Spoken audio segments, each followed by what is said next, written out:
Hey everyone, this is Cindy, and I just wanted to give you the next update on what I'm doing on this Anne of Green Gables journal. Last time we talked, I was deciding on whether I wanted to use this Franken paper for the signature covers, and I decided to go ahead and do that. So I've got those pretty much ready to go, except I think my eyelet page is going to be a little bit large, so I'm going to have to probably re-hem the sides of it here, but that won't take too long. So I'm working on those. And then last time we talked about, I had put chipboard in the spine to kind of expand it out, and I was trying to figure out what I wanted to do to cover the gap. And I decided to go ahead and use duct tape on it because it just kind of gives it a smoother edge. And you really can't even see the duct tape under there, and you wouldn't know it's duct tape because it's hard to see. But I picked this duct tape that's like burlap with white dots on it, so you can kind of see those white dots. But anyway, and then another thing I was doing last time was I had this lace that I wanted to use because it matches the color pretty good of this cover, but I didn't want it to be ruffled, so I was picking out that stitching there that gathers it up. So once it was I had a piece long enough, I took it to the ironing board and pressed it so it was flatter. And then I just glued it on both sides of the spine and had the ruffly edge facing out to the book. And where the spine is at, I glued the whole thing down, and then when I got to the white pages here, I just glued on the edges so that I have these tucks. So I usually put a library pocket in these books, but since I've got this big pocket here, I'm not going to do that. So that's finished from last time.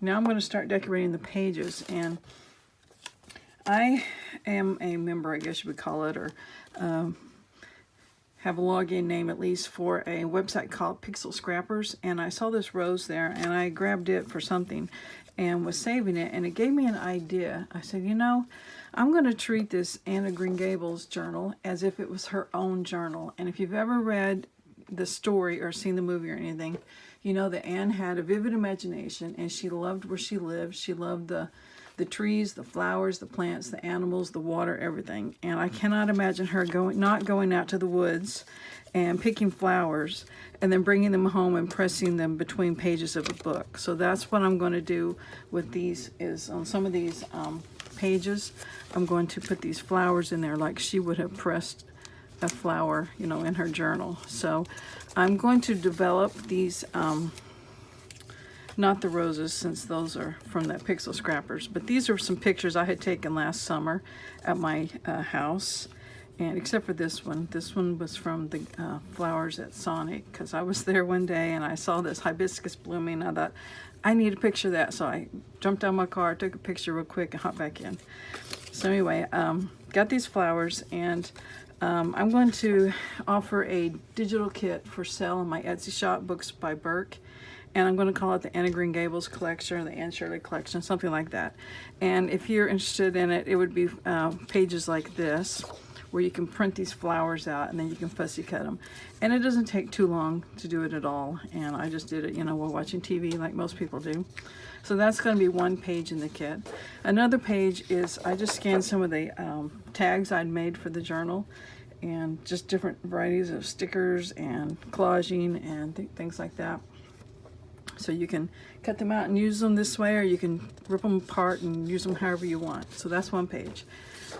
Another page is going to be an envelope, and here is the one I'm going to use, and it is coffee dyed paper, and I put some vintage photo around it just so it's a little bit darker, so that you have a good contrast between the white.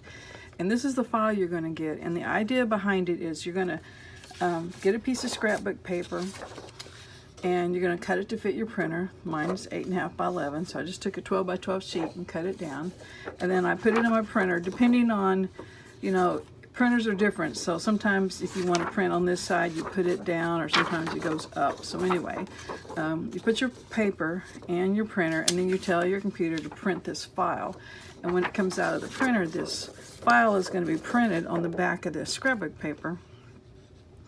And then you got a good contrast between the coffee dyed and the white, so you can cut around that. And I've got lines for folding. And then when you get it cut out, you'll have a envelope that, you know, it's made from your scrapbook paper, and then it can match whatever scrapbook papers you're using in your journal. So, and then of course you can use this file over and over again and on a whole bunch of different pieces of scrapbook paper. So anyway, that's going to be something to include, and I have a few other items I'm going to be working on. So anyway, I'm just going to keep working on this journal and start decorating the pages a little, and I will talk to you again later. Bye.